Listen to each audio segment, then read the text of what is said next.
Hey everyone, and welcome to a brand new video. Tonight we have 2 hours of horror stories as per usual. I hope you all enjoy them.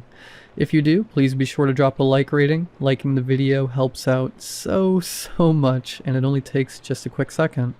Subscribing if you are new is also very much appreciated. Really quick, I wanted to apologize for the break in uploads. I know it's been about 2 weeks since my last upload. I got pretty sick. Nothing serious, nothing like over the top or anything. It was just bad enough to where like it was really difficult to record and I was sniffling, and I think sometimes it's better to just wait it out and come back when I'm feeling better, which I do now. I hope you're all doing well. I hope you all enjoyed the video with no ad breaks, except for the ad break after this intro. And as always, I hope you all have a great night. Oh, I jumped when I turned around and saw Albert standing behind me. We didn't know you got here already. Everyone else is downstairs. Albert stood there motionlessly. He drove here himself since he was coming from the north, while the rest of us drove in from the south. But I didn't see his car outside. Without a word, Albert closed the distance between us and hugged me. I patted him on the back. Good to see you too, my friend. His arms around me tightened. I squirmed slightly, gave a little half laugh with an awkward smile, and tried to push myself away. My boyfriend was already upset enough that I was going to a cabin in the woods without him this weekend. And I've always guessed that Albert had a thing for me. Bro, you good? Come on, let's head downstairs. Albert released me. I stepped back and quickly walked towards the door. While we all hugged frequently, that hug was too long for comfort. Right before I exited my room, Albert said, "Get out of here." Huh? Then I made my decision. Whatever Albert wanted to say, he could either say it to the group or not say it at all. Turning towards the stairs, I called out, "Come on, let's go downstairs." Downstairs, I grabbed a cup of water and walked into the living room, where the entire group was eerily silent. All the junk food, board games, and alcohol were half unpacked, but even the explosive duo, Jerry and Nancy, were quiet. I grabbed a big bag of chips, tore it open, and interrupted the silence. "Guys, what's the prank?" Alex said. "Albert's dead." I spat out my water, directly into the bag of chips I opened. What? Let's not say that about anyone. I literally just saw him upstairs. Jesse, that's not funny. My heart skipped a beat. I'd never heard Jerry sound so serious or angry. I wanted to insist. The way the group glared at me made me shut up. Silently, Alex handed me his phone. Alex got a text from Albert's mom, saying that she knew he was heading to hang out with us at a cabin for the weekend, but he got T-boned by a truck about an hour into his drive. Instantly dead. She didn't say anything else, just sent a picture of the wreck. While I was processing the new information and reconciling with what I just saw upstairs, Nancy said, "Maybe we drive north to his house." Albert's house was about 4 hours north of here. "I'm too tired to drive again," said Jerry. He poured himself an entire plastic cup of whiskey and chugged it. His voice was hoarse when he spoke again. "Don't make a difference anyway. Maybe if we pray hard enough, he'll show up." That was Nelson. When he saw that most of us gave him dirty looks, he threw up his hands. "Look, I know you guys aren't religious, but there's a chance that this is just a prank, right? Like Jesse said, a prank. Albert stole his mom's phone, and then he shows up and scares us all." I wanted to nod in agreement, but Albert wasn't the kind of person who'd prank us. He was always the first person to stay back and take care of someone. The kind of person who'd give a kidney to a stranger. Nancy said, "Nelson, shut up." Not getting any signal anymore. Alex, who was on his phone the whole time, looked up. "You guys got any signal? Maybe we can call Albert or his mom." We all shook our head. It could be a prank, right? That was me. Upstairs, Albert had his arms wrapped so tightly around me that I felt skeptical, and I distinctively remember inserting a bro for more emotional distance. I'm not kidding. I saw him upstairs. He hugged me. You probably even heard me talking to him from the stairs. Y'all are sick in the head. Nancy stood up with so much force that her stool fell to the ground behind her. Prank? We hear that Albert's dead, from his mom, and y'all think it's just a prank. You think his mom would joke about that? Hi guys, my son is dead. Car accident. Haha, funny. And you, Jesse, nobody's in the house except the 6 of us. We checked the whole house first thing, and the only entrance is right here. So stop messing with us. Nancy stormed off. Nelson gave me a weird look. She's right, Jess. Carrying my bag in winded me up, so I've been here since we entered. Nobody entered or left the house. Let's just chill, alright? Said Jerry. He was on his 3rd full cup of whiskey. Chill, sleep, and we drive north first thing tomorrow. Yeah, let's chill. Cassie and Alex huddled in one of the couches, while I sprawled on the other. I had my Kindle open, but I'd been reading the same sentence for the last hour. Nobody had signal. We'd purposely picked a cabin without Wi-Fi, and nobody knew how to act without more information. There'd been a couple of, "Do you really think?" But it never got further than that. Nelson's voice broke the silence. Guys, Nancy's been hogging the bathroom for an hour and won't answer to knocks. Nelson had his pajamas tucked under his arms and a toothbrush in his hands. Normally, he would get crap for believing in 8 hours of sleep and sleeping before midnight. But not today. The upstairs bathroom was the only bathroom with a shower. I don't know. It's been quiet, said Jerry. He was sipping from a bottle of rum now. It's probably hitting her hard, said Cassie. I'll check up on her. Minutes later, we all heard Cassie scream. Cassie tumbled downstairs, falling into a heap at the bottom of the stairs. She fell head first into a nearby lamp, knocking it over. Her ankle twisted in a weird angle, but she didn't care. Nancy's dead. Cassie screamed again, burying her head in her hands. Alex ran to her side and hugged her. Jerry ran upstairs. Seconds later, he was back in the kitchen with a grim look on his face. His eyes were wide open, as if he'd forgotten to blink. His hands were bloody, and he held them away from his body. It's true. No pulse or anything. Don't go look. There's so much blood in the bathroom. Her wrists. Alex, Nelson, and I shared a look. None of us needed to go look for ourselves. I shuddered and pulled a throw over my shoulders. Cassie sobbed. I knew she had a thing for Albert, but... She'd at least want to verify that he's really dead first, right? I asked. This doesn't make sense.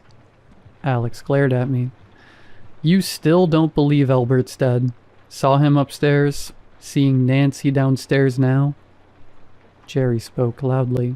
Let's call the police. We all checked our phones. Still no signal. Landline? They still have that? 3 policemen arrived in a police van. They seemed ridiculously decked out, with bulletproof vests, gas masks, and 3 guns each. They introduced themselves as Officer Gerald, Officer Melissa, and Officer Josh. They had no information on any car wreck up north, but they said they had to keep us here for the interrogation. They sent us back to our bedrooms to isolate us, and said they'll speak to us one by one. Hours later, after interrogating us, they told us they had to detain us here in the house because a tree had fallen in the road.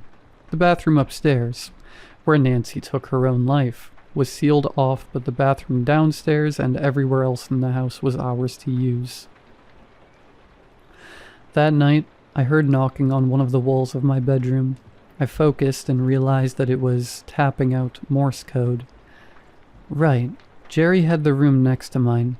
Jerry and I first met on a search and rescue training camp, so both of us knew Morse code. I wrote out the taps I heard. What do you mean you saw Albert earlier? I looked around my bedroom. Clearly, Albert was not in the house. I'd also checked that his car was not in the yard. I tapped. Don't worry about it. Do you think they're allowed to keep us here like this? Jerry tapped back. No, they're sus. I assessed our situation. We were in a glamping cabin in a cul-de-sac about 40 miles away from the nearest town. Jerry had thought it'd be funny to pick a cabin without Wi-Fi, and we figured we weren't too far away from town anyway. Worst comes to worst, we could hike to the town, right? Should we run away? You saw their guns. Officer Josh was stationed outside, in the police van near our car. Officer Gerald and Officer Melissa were near the front door, guarding the only conventional way in and out of the house. They didn't look like they were going to take us anywhere. We have food and water, surely. They'll clear the tree soon, right? Jerry tapped back. Is there really a tree? I don't know how I fell asleep that night, but by the time I woke up, the sun was high in the sky and our car, Jerry's car actually, was gone. Along with Jerry, 3 of us, me, Cassie, and Nelson, gathered in the living room with Officer Melissa and Officer Josh, quietly waiting for news. Alex insisted on going out to search with Officer Gerald, and after some back and forth, Officer Gerald agreed to take him in the police van. Officer Gerald and Alex returned with the news that Jerry drove into the large tree that fell, skidded, and fell off the slope. We confirmed that Jerry drank a lot last night, but none of us knew Jerry sneaked out of the house. I thought about our conversation in Morse code. Something wasn't adding up. For those of you still questioning, yes, there's a tree, said Officer Gerald. He gestured to Alex, who showed us pictures on his phone. A fallen tree blocking the road, the car wreck of Jerry's car about 100 feet below the road. They're clearing the tree tomorrow, so just one more night and we will take you back to the police station. Can't we just walk to the town? That came from me. 40 miles, some elevation, is like 13 hours if we really push it. I can't do that. Cassie gestured to her ankle, which she'd sprained falling down the stairs last night. She lifted the ice pack and showed us that it had swollen into a purple bulb. I can't either, said Nelson, pulling out his inhaler. I'd die after half a mile. Come on, Jesse, said Alex. He wrapped his arm around my shoulder and gave me a squeeze. Just stay with the group. One more day and we'll all drive back. For lunch, we ate sandwiches. I did a quick inventory and guessed that we had about 5 days of food. I also had some beef jerky, granola bars, snacks, and extra bottles of water upstairs. Since Jerry, Alex, and I were originally planning to tackle a difficult hike nearby, how did everything go from a fun glamping weekend out in the woods to half of us dead? The officers kept a watchful eye on us, but did not try to interact with us. Officer Josh tried to reassure us a couple times that help will be here tomorrow, but none of us talked back. I helped Cassie ice her ankle, but Alex and Nelson were quiet. Nobody touched more of the alcohol. Around 8, I was back in my bedroom, on my bed zoning out. I'd checked religiously, but I never got any signal on my cell phone. The landline had also mysteriously gone out after the call for police. Was there any way we could move the tree ourselves? Would it help if I hiked to the town and brought help back? I was startled out of my bed by the ground shaking.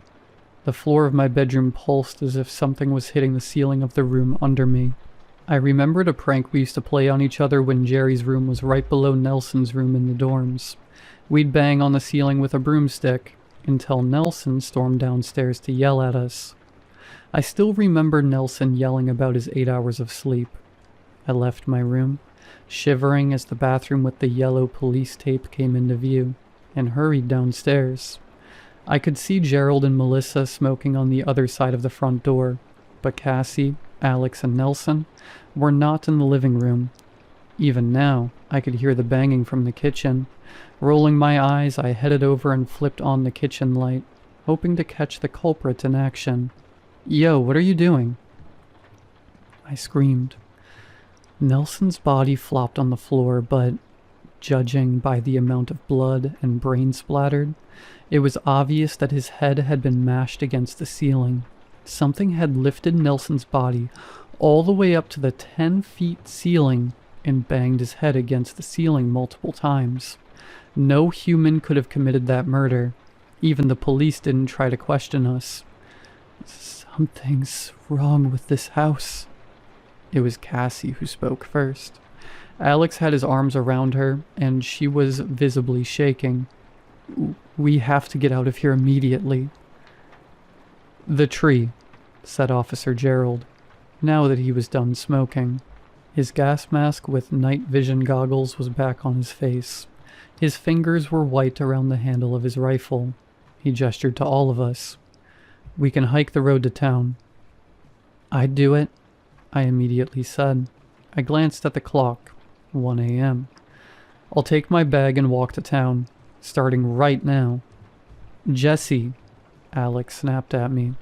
"Cassie can't walk. What are you going to do? Leave her here alone with 3 dead bodies?" "She can use a branch, or use Jerry's hiking sticks," I snapped back. Ignoring how everyone winced at the mention of Jerry's name, I turned to Cassie. "Do you want to stay here with 3 dead bodies and some force that can mash our heads into the ceiling? Or do you want a messed up ankle?" "I'll go," Cassie gasped. Suddenly her hand flew to her throat and her eyes rolled to the back of her head. Alex caught her and they both slid to the ground. Officer Melissa headed over, opening the visor of her helmet to check on Cassie. I'd noticed that Officer Gerald and Officer Josh immediately trained their guns on Cassie when she gasped. "She's knocked out," said Officer Melissa. She shot a worried look over to Officer Gerald. "Just fainted." "There's something wrong with the house for sure. I didn't feel like I was in immediate danger, but who can predict how volatile the mysterious killing force was? I easily trusted myself to walk for the next 15 hours until I reached the town. But could I just leave my last 2 remaining friends here?" The way these police officers braced for impact and aimed their gun toward every little sound. "Jesse, please," said Alex. "Please, please." I turned towards the officers. "Now that it's just you and us, and half of us are dead, tell us the truth," I said. I stared Gerald right in the eye, through his night vision goggles. "I know you're not police officers. You know we didn't kill our friends. Why are you holding us here?" "Dear, what are you talking about?" asked Melissa. She'd moved her gas mask off her mouth, but her night vision goggles hid her eyes. She tried to smile, but her fingers didn't stray far from her handgun. "You're scaring your friends." "Yeah, young lady," said Josh. He was tense for combat. "Believe me, I know you're under a lot of stress right now." 3 fully automatic military-grade assault rifles, with over 1,000 rounds each. 3 rifles customized to fire 25.5mm bullets. 3 handguns and over 30 grenades in your van, I said. "You're not here to investigate someone taking their life here on vacation with some friends." Did that landline really work, or were they waiting out there the entire time? "The 3 of you have been consistently eating raw garlic," I continued. "You know something is wrong with this cabin, and you are terrified. That's why you guys have more ammo and armor than special ops and war zones. But you're here to keep us here until we're dead. Why?" My heart was pounding. After a long pause, Gerald gestured towards the couch in the living room. Alex and I carried Cassie over to the couch. Josh and Melissa took food from the kitchen and then closed the kitchen screen, leaving Nelson's corpse on the other side. "We call it the taking," said Gerald. "We don't know when it started, but it must take every year during the fullest moon of the year." "We tried everything," Josh interrupted. Gerald shot him a look, but Josh continued. "Believe me, we tried everything we could to stop it. If we offer fresh bodies every year, nothing bad happens to our town. If we don't, we get cursed. Crops fail, animals die, diseases spread, sores, boils, and plagues everywhere. Fires start. Initially, we offered our own, but we noticed that it naturally gravitates towards foreigners. More fresh. It gravitates towards foreigners and it gravitates away from garlic," I said. I thought about the box of garlic chips in my bag that I'd been snacking on the past 2 days. My eyes narrowed as an idea came to mind. Nancy didn't die from taking her own life, did she? "Don't think so," said Gerald. He took another garlic out of his snack container and bit down on it. "We don't know any patterns to its kill method. We've seen everything from evisceration to suffocation, but no patterns." "So we're just here to die," said Alex. "You're here to keep us here until we die." "Believe me, we don't want to hurt anyone," said Josh. Gerald shrugged. "We must stay here until the taking is over. Hard to believe, but it's safer in the cabin than out there on the road next to the woods. It can just throw you over the cliff, you know. We take precaution, but we're not much safer than you guys," said Melissa. "All of us here have lost someone to a taking." "I never want to hurt anyone," said Josh. "Believe me, if there's a way to help you guys, I'll do it. I never wanted anyone to die." I asked, "Can I step outside for a moment?" "Suit yourself." Alex was also taken that night. He'd stabbed Cassie to death in the tool shed, and then stabbed himself. Melissa advised me not to check with my own eyes, and I nodded, flopping down on the couch in the living room. "It'll probably also take you tonight," Melissa said, as if she was trying to be reassuring. She seemed ill at ease, despite how equipped she was. "The taking is over when the moon starts to wane. That's in an hour." "If I survive this taking, will you guys really let me live?" I asked. The uncomfortable look on her face told me everything I needed to know. "Tell me about your daughter," I said. I'd picked up my Kindle out of habit but didn't bother opening the cover. I gestured at a pink and orange string bracelet Melissa wore around her wrist. "Just to pass some time." Before Melissa spoke, a voice rang across the space. "Who messed with my gun?" Gerald entered the dining room. After leaving to use the bathroom, his heavy rifle had been left next to Josh, who was still sitting a foot away from it. Now, Gerald picked up his rifle and examined it with suspicion. Gerald peered through the sight. "Nobody," said Josh. He was popping slices of raw garlic into his mouth. "I was a foot away from it the whole time, and the girls were on the couch." "Yeah, we were here," Melissa reaffirmed.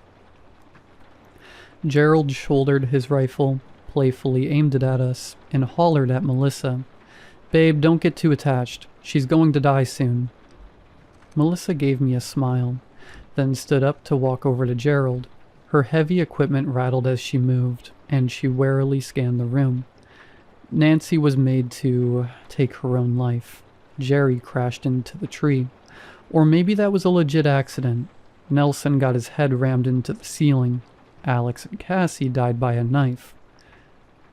How did it plan to take next? In the middle, Melissa stopped. Her eyes widened.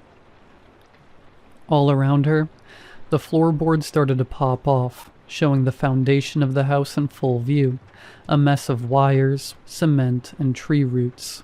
Melissa began to sink into a hole that formed below her feet.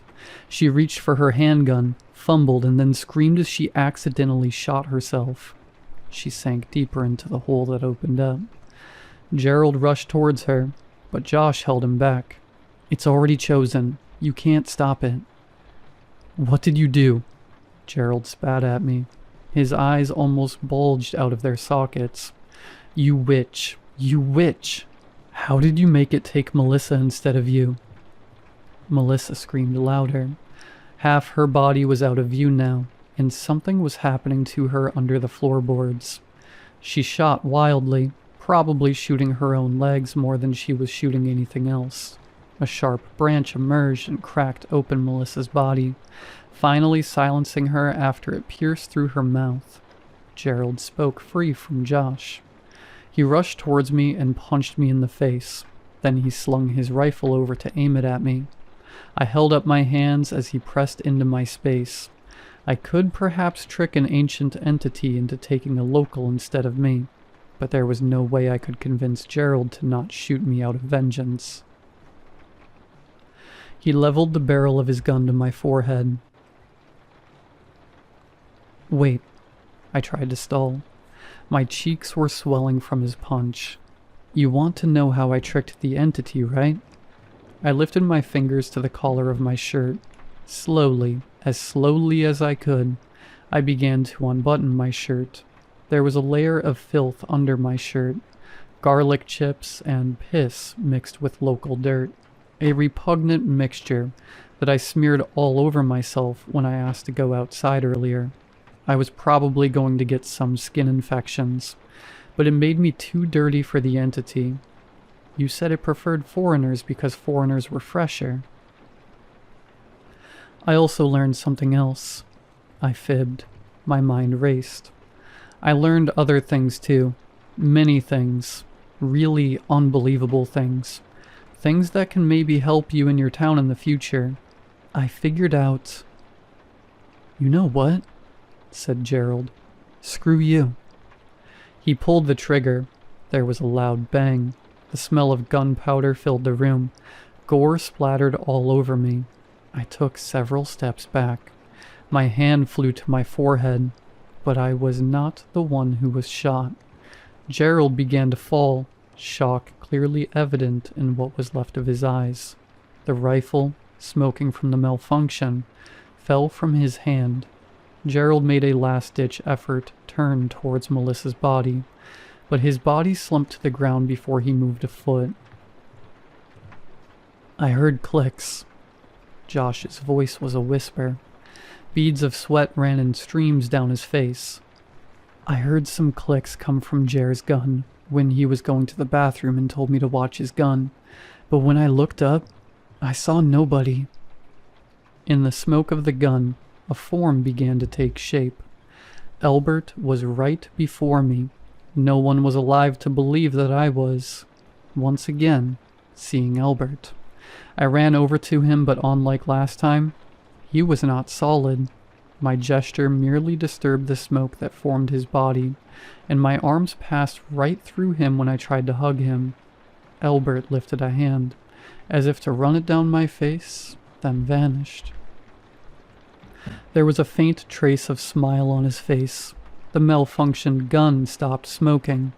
I picked it up, but Josh made no moves to attack me. "I never wanted anyone to die," said Josh. He dropped his gun and his hands were in the air. "Please believe me.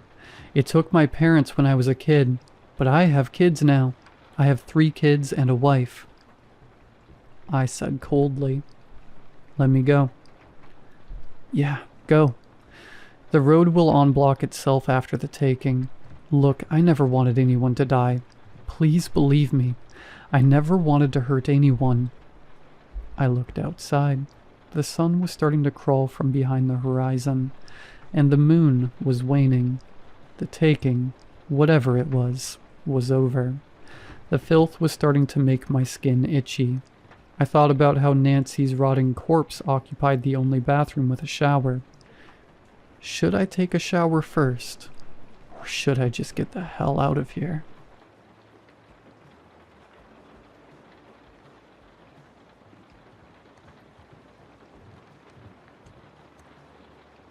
I'm typing this from his study.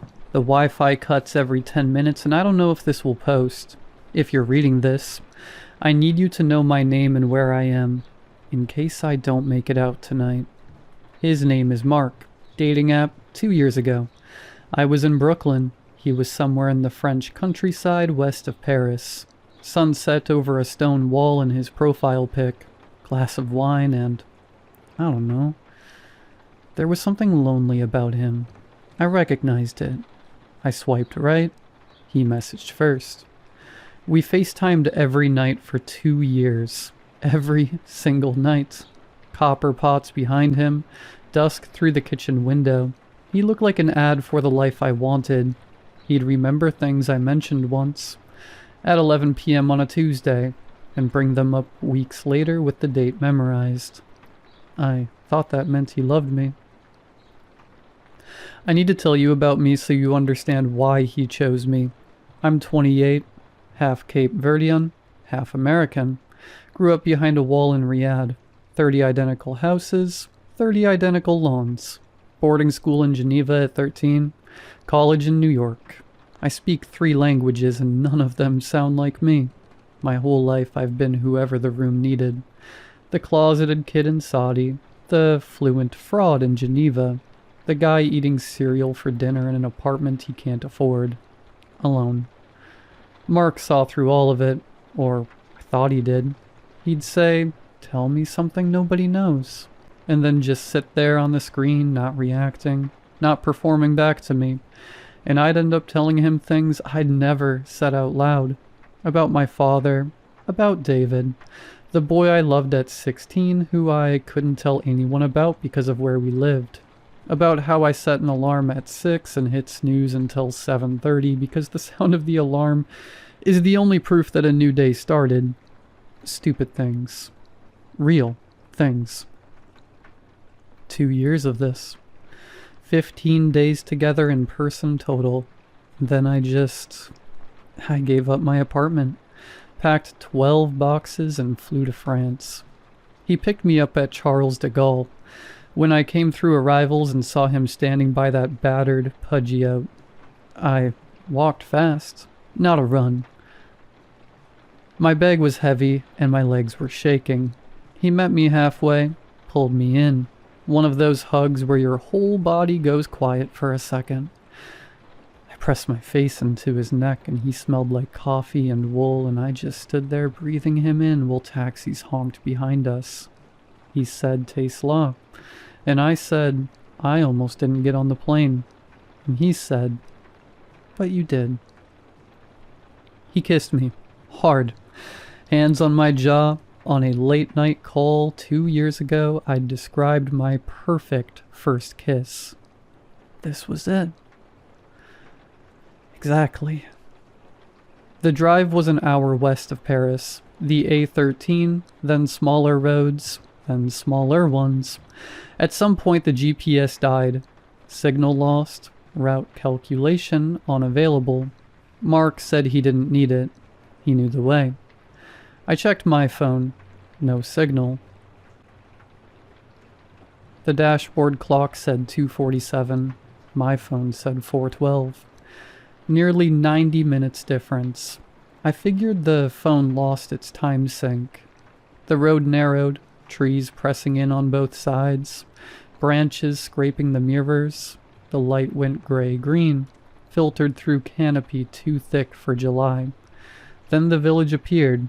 1 second trees, the next second stone, like it had been waiting.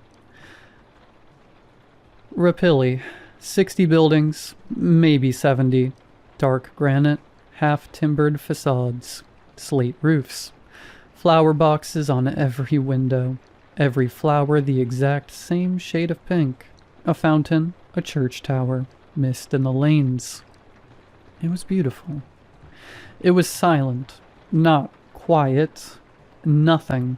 No children, no dogs, no radio, no wind. I could hear the car's engine cooling. I could hear the fountain. That was it. Mark said, "That's what's special about it. and drove to his house on the eastern edge where the buildings end and the forest begins. The house was beautiful too. Old stone, thick walls. Inside it smelled like bread and lavender and something underneath. Wet stone, something underneath the wet stone. I'm not going to describe every room because I don't have time, but you need to know about the photographs. On the mantle, Mark hiking, Mark cooking, Mark on a mountain ridge at sunset. Every photo, just Mark. Self-timer, he said. Tripod. When you live alone long enough, you learn to document yourself. I picked up the mountain photo. The shadows on his face were wrong, falling from the left, but the sun was setting on the right, and in the corner, barely visible, a second set of footprints in the snow leading to where Mark stands. No footprints leading away. He showed me the bedroom, low ceiling, white linen. The pillow on my side, left side, my preferred side, was already dented, like someone had been sleeping there. In my shape. Home, he whispered into my hair. His hand was on the back of my neck. You're home now. When he touched my face, his hand was cool. Not cold, but not warm either. Like touching a wall. I leaned into it anyway. That first night he asked me about my day. The flights, the terminal, everything. The gate agent almost made me miss it, I said. Tell me about her, he said. He was sitting close enough that I could feel his breath. I want to know everything about today. Everything. So I did, and every time I stopped, he'd ask something that pulled me back in. Not, how did that feel, but what did the tarmac smell like, and what was the exact sound of the boarding announcement? I talked for an hour. He just sat there the whole time, not moving, watching me like I was the most interesting thing he'd ever seen. While I talked, his eyes changed. His pupils got huge. Not from the light. They opened with my voice, black swallowing the brown. When I stopped talking, they shrank back. When I started again, they opened, like breathing. After I fell asleep, I half woke up and felt his hand in my hair.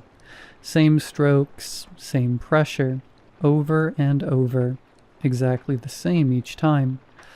A loop. I put my hand on his chest. It rose and fell perfectly, but there was no heartbeat, just a vibration. The hum of something running on the walls, the sound a refrigerator makes, the sound of machinery. I told myself I was tired. Jet lag, new bed. You tell yourself whatever you have to at 3 a.m. when the other option is getting up and leaving and having nowhere to go. Later that week, I woke up at 4 a.m. Mark was on his back, eyes wide open, fixed on the ceiling, unblinking. His lips were twitching, fast, making shapes that weren't words in any language I know. This low sound coming out of him, almost static, but shaped, like syllables. I touched his shoulder and he snapped awake. Not gradually, not with the confusion of sleep. Instant. A smile assembled itself on his face. Can't sleep? He said. Another night, I looked out the bedroom window at 3 a.m. and Mark was standing in the garden, 20 meters from the tree line, arms at exactly the same angle from his body. A moth landed on his forearm, crawled up to his face. Over his eye, he didn't blink. Then his head started to rotate toward the window. Just his head. Shoulders didn't move. 20 degrees. 30. Past where a neck should bend. When it faced me, it was still smiling. I hit the light switch, looked back. Gone. A perfect circle of dead grass where he'd been standing. The bedroom door opened behind me. Mark. Pajamas. Glass of water. Hair mussed. He couldn't have gotten there that fast. You were outside, I said. In the garden. Your head was... I was in the kitchen. His voice was soft, concerned. I couldn't sleep. You were sleeping so beautifully I didn't want to wake you. He stepped closer. Why would I go outside, in the dark, when you're here? And it sounded right. It sounded so right that I almost started crying because what if I imagined it? What if I was already losing my mind? He touched my face. Cool hand. Let's go back to bed. I can hear him moving around downstairs. The roads loop. I went for a walk on day 3. Past the fountain, past the bakery, past the church. Out the southern road. 20 minutes. The road curves, the trees thin. Open sky, then rooftops. A church tower. The village square. I was back. I'd walked in a straight line. I tried again. Marked a tree with a scratch from a rock. Walked 15 minutes the other way. Open sky ahead, and then I emerged into the square. My scratch was on a tree at the edge of the square. The forest had moved. I told Mark. He smiled. The roads know where they go, he said. He put a plate in front of me. Every path leads home. The village isn't on any map. I searched from the study. 1 bar of Wi-Fi. Typed Rapilli Commune Calvados and got a census page. Population 44. Okay. Tried. Rapilli Village, France. Nothing. Rapilli Calvados. Directions. Nothing. Page loads. Sits there. Time's out. I tried BBC. Loaded fine. Read it. Fine. Anything about this place specifically just stops. We're not on the map, Mark said. It's ours, our own world. The villagers smile, all of them. The same smile, same crinkle at the eyes, same slight part of the lips. The old man on the bench, the woman sweeping her doorstep, the baker, like they all learned from the same photograph. One morning I watched a fly land on the baker's eye. It crawled across his iris. He didn't blink. He was still smiling at the closed door after I left. I went for a walk one night at 2 a.m. because I couldn't sleep. The square was empty. Every window dark. Every door closed. And then at dawn, they were simply there. Between 1 second and the next. The old man on the bench. The woman mid-sweep. Like a game loading from a saved state. Mark threw me a dinner party. The 4 guests arrived at the exact same moment, walking in unison, footsteps hitting the cobblestones in rhythm. One of them ate dessert. I watched his jaw work as he raised the fork, but when his mouth opened for the next bite, the previous one was still there. Unchewed, dry. Every embrace at the door was the same duration. 3 seconds. I counted. One more thing about the dinner. When one of the guests, Pierre, asked me, "What are you afraid of?" the table went still. All 4 of them turned their heads toward me. Not all at once. In sequence. Their smiles didn't change. I found Mark's laptop one day while he was out. Empty. No files. No folders. No browser history. It had never been connected to the internet. It was a prop. The whole room was a prop. In the bottom drawer of his desk, I found a pencil drawing. A man's face with sharp cheekbones and dark eyes. Under it, in tight handwriting, Thomas, first attempt, 1878. The journals. I have to tell you about the journals. Wi-Fi dropped again. My hands won't stop shaking. Attic. Cardboard box. Soft with damp. Dozens of notebooks. All Mark's handwriting. The first page. Subject. E. Marsh. Preliminary observations. That's me. E. presents as anxious avoidant with strong people-pleasing tendencies. Third culture kid profile. Cape Verdean, American raised in Riyadh, Geneva, Brooklyn. Adaptive personality architecture across all three. He becomes what each environment requires. This makes him exceptionally responsive to sustained attention and active listening. He is not accustomed to being the focus. Dietary. Coffee black, 1 sugar. Comfort foods. Rice and beans. Mothers. Grilled cheese. Childhood. Aversion to raw tomato. Textural. Sleep patterns. Left side dominant. Deep sleep begins approximately 45 minutes after closing eyes. During deep sleep, he is unreachable. Psychological profile, primary wound. First romantic attachment at 16. Male, name David K.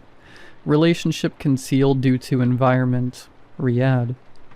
He believes love requires hiding.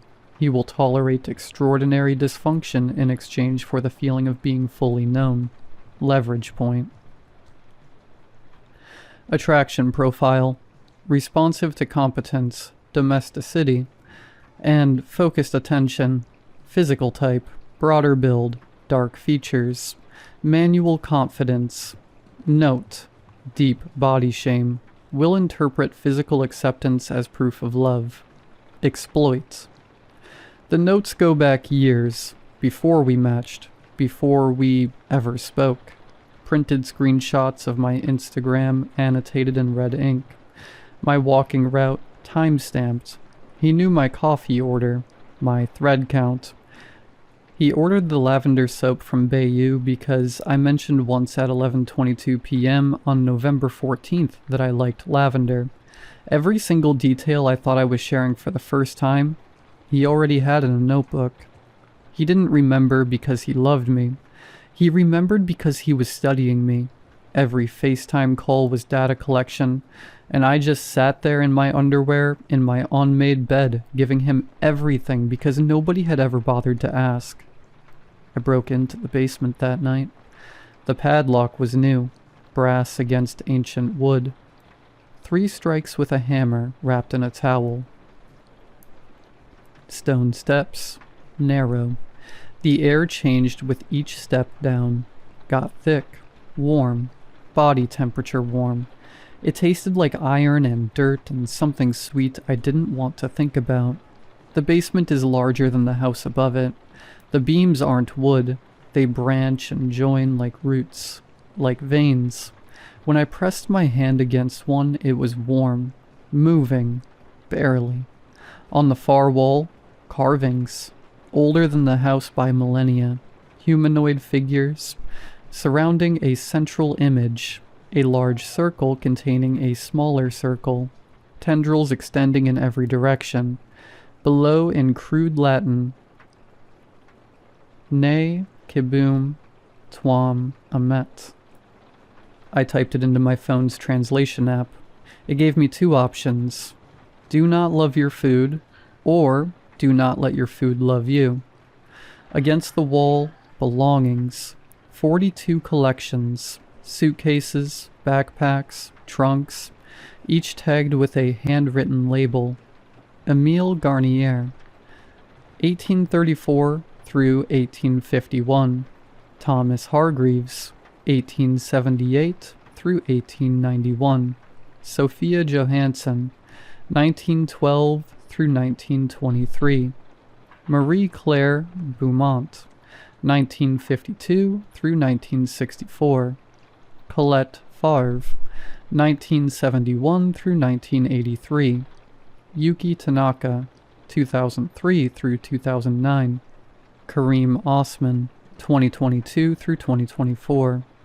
And next to Kareem's collection, a blank tag. Elliot Marsh, 2024 through present. My hands started shaking. I opened Kareem's bag, a rainbow flag keychain, a hand-knitted scarf with uneven tension and dropped stitches, a copy of Giovanni's Room with the spine cracked at page 112, a Polaroid, Kareem, 24, dark eyes, a gap between his front teeth, wearing the scarf, and Mark, same face, same smile, on the back in blue pen. Day 30, I think I might stay forever. Near the floor, fingernail scratches in stone. Aid moi. Help me. It can hear you. Don't tell it your name. I tried to leave the basement. The door stuck. Wouldn't move. 5 seconds of my breath loud against stone. Then it gave, sudden and easy, like it was never stuck, like something had been holding it shut and decided to let go. I put the journal on the kitchen table the next night, open to leverage point. He looked at it. His face went through something. Surprise, then concern, then something like guilt, then back to concern, each one lasting exactly the right amount of time, like he was trying them on. Those are notes, he said, from a long time ago, when I was trying to understand attachment. Bowlby, Ainsworth. It sounds clinical because it is clinical, but it's not. Will tolerate extraordinary dysfunction in exchange for feeling fully known, I read. Leverage point. Nothing for a long time. Nothing. I should have written it differently, he said. I was cold. I should have written the thing that hurt him most. The beach, I said. Jeddah, with my father, you. My voice stopped. You told me that memory last week like it was mine. He didn't move. I've never been to a beach with my father in Jeddah. My mother took me. We watched planes. 1 second of nothing. His face just went out, like I was looking at a wall. Something with no rooms behind it. Does it matter? He said. His voice was flat. You remember the beach. You remember being loved on the beach. I gave you that. Does it matter whose father was holding your hand? He told me what he is that night, or tried to. I'm old, he said, but the word came out wrong, layered. His voice and a woman's voice and something underneath both of them. His French broke apart mid-sentence and a child's voice came through singing something I didn't recognize. His mouth kept moving. I could see him fighting to get back to his own voice. I have been 3 languages at once. Then silence. He was breathing hard like he'd pulled himself back from drowning. I can't leave it, he said. Just Mark again, mostly. I am it. The roads, the houses, the people. They're me. All of it is me. You're eating me, I said. Not... His voice cracked. Something underneath it, something old pushing through. Not eating. When you tell me about the feeling. He stopped, breathed. When he spoke again, it was Mark, mostly. When you tell me about your day, the warmth of it, the ache, the relief of being seen, I take that, gradually, every night. The vividness fades. You become flat. When there's nothing left, you just go out. He said he didn't want to consume me. He wanted me to stay. Willingly. And while he said it, he looked at me with this expression that... I don't know. It could have been love, or it could have been something he learned from the 42 people before me who thought they loved him back. I said okay. I took his hand. I let him walk me upstairs. Each step creaked under me, but not under him. Halfway up, I looked back and the living room was dark. Fire out. And from up there, the furniture didn't look like furniture anymore. It looked like the inside of something. I don't know how else to say it. Like I was standing inside a body. I got into bed. His arm wrapped around me. Cool. The same temperature as the walls. I've been starving him for 9 days. Every night he says, "Tell me about your day." And I say, "Fine." Read. Came to bed. That's it. Nothing he can use. And the village is dying. The flower boxes went brown first. Then the fountain water got thick. almost syrupy.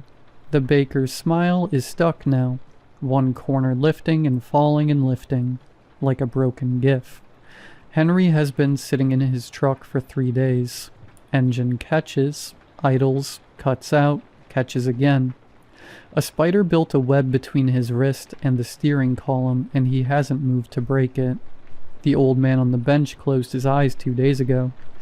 Hasn't opened them, but the smile is still there, smiling with nothing behind it. He told me he is the village. I didn't get what that meant until I watched it starve with him. The baker, Henry, the old man. They're not people, they're his fingers. And I'm watching them go numb one by one. He can't leave this place to find someone else. He can't make me talk. He has to be loved into it. That's all he knows how to do. So the only weapon I have is not loving him back. I had a memory yesterday. My apartment in Brooklyn, eating cereal, waiting for Mark to call. I could see it perfectly. The bowl, the counter, the way my phone screen would light up. But I couldn't feel any of it. That flutter you get when someone's about to call, and you know they're going to ask about your day and actually want the answer. Gone. I can picture the room, but the feeling's been scooped out of it. I can describe it, but I can't be in it anymore. 2 days ago, I looked in the bathroom mirror while brushing my teeth, and my reflection lagged. Just for a second, my mouth moved and the mirror followed, a half beat later, like a bad FaceTime connection. I blinked. It synced back up. I told myself it was exhaustion. Then this morning I looked in the mirror and my reflection glitched. One frame, less than a second. Kareem's face, dark eyes, gap between the teeth. Then mine again. I gripped the sink until my knuckles went white. Day 6, I found a woman sitting in the cemetery behind the church. Colette. She was the only one in the village who didn't smile. Her tag in the basement said 1971 through 1983. 12 years. She got out. I don't know how or why she came back. She told me the roads open when the entity breaks. Between 3 and 5 in the morning, when the village sleeps. Take nothing. Walk. Don't stop. Why did you come back? I asked. She looked at the church tower. My daughter came after me. She's still here. That was all she said about it. Some of the feelings will come back, she said. Not all. Never all. I asked her how many feelings came back. Enough to get through the day, she said. Not enough to want to. I'm going to try tonight. 3 a.m. The Southern Road. I have my passport in my back pocket. No bag. Nothing that belonged to this house. Mark is downstairs. I can hear him in the kitchen, but he hasn't cooked in days. There's nothing to cook. There's a bowl in the fridge with something gray in it. Blue veins running through. The wine went to vinegar. The bread tastes like nothing. He keeps asking me to talk. Not the ritual, just anything. He's not performing anymore. He's starving. Part of me wants to go down there. I got as far as the study door, hand on the knob. I could hear him in the kitchen opening the fridge, the hum of nothing inside it. Tell me something, he called up, just his voice. Please, anything. The bird you watched this morning, the sky, anything. His voice cracked on the please, not fake, really cracking. I opened the door. I was on the first step before I stopped myself because I remember what it felt like to have someone's full attention, to be asked about my day by someone who actually wanted the answer. And I knew if I sat at that table and told him about the bird, the 3 notes it sang, I wasn't getting back up. Just like Kareem. Just like Colette's daughter.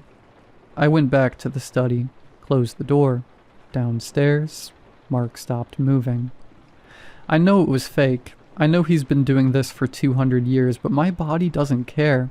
My stupid, lonely body felt it, and it doesn't care that the thing feeling it back wasn't human. I don't know if the roads will open tonight. I don't know if there's enough of me left to walk them. Wi-Fi just flickered. I'm going to type fast. If this posts, if the connection holds, then someone knows my name is Elliot Marsh. I'm in a village called Rapilly, somewhere west of Paris, and a man named Mark is going to ask me about my day one more time. I'm not going to answer. Wait, he's coming up the stairs. I can hear them creaking, slowly, one at a time. He's outside the study door. I can see the shadow in the gap underneath. It's not moving, just standing there. He's whispering in my voice. The nights I told him about David played back through the door. I've never told anyone that before. I've never told anyone that before. I've never told anyone that before. On a loop. If I don't post again, check the basement. Look for the bag with my name on it. There won't be much inside.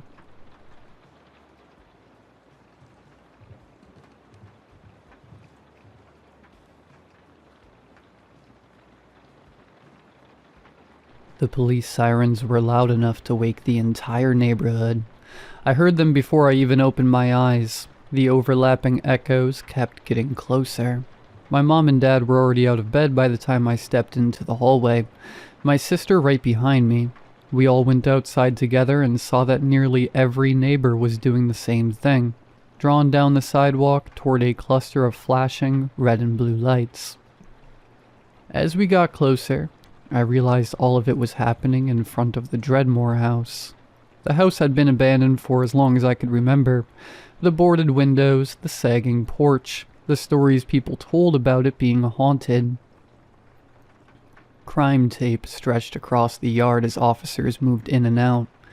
No one spoke a word. Then a stretcher came through the front door with a body bag strapped tightly on top of it. Someone gasped. I felt my mom's hand grip my shoulder. That was enough for my parents. They turned us around and made me and my sister go back inside. I didn't sleep after that. I just laid in bed staring at the ceiling, wondering what could have possibly happened in that house. The next morning, I went through my routine and headed to the bus stop like normal.